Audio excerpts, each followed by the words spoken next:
एजाज साहब, आप क्या देखते हैं, आने वाले दिनों में बातचीत शुरू होगी तो किन शराइत पर शुरू होगी?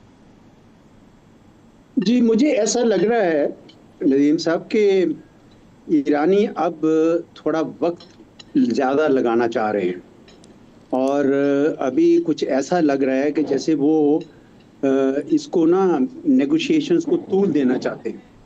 मिसाल के तौर पर ये है कि उन्होंने अभी ये खबरें आनी शुरू हो गई हैं कि ये जो हमारी जो उनकी रीजनल यानी सिचुएशन है, स्पेशली ये जो पानी बंद हुए हैं, स्ट्रेट ऑफ हॉर्मुज बंद हुई है, बहर अरब बंद हुआ है, पहले इसको रिजॉल्व करें और न्यूक्लियर पे फिर बाद में आएंगे। जिसका मतलब ये है कि वो न्यूक्लियर को जो पहले अंडरस्टैंडिंग ओमान में कोई हुई थी उसको वो रीओपन कर रहे हैं।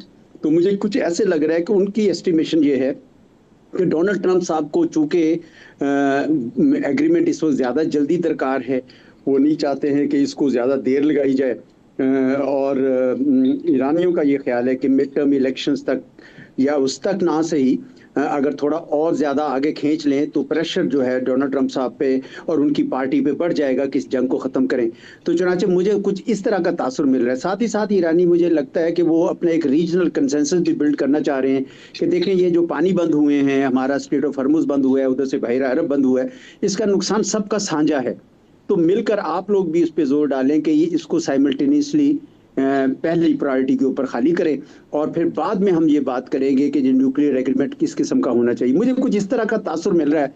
मे बी शुजा नवाज साहब की अंडरस्टैंडिंग और हो या आपकी कोई और हो, मुझे ऐसे लग रहा है कि जैसे वो तैयार हैं एग्रीमेंट के लिए, लेकिन उन्होंने प्रायोरिटीज या सीक्वेंस जो है वो बदल दिया है।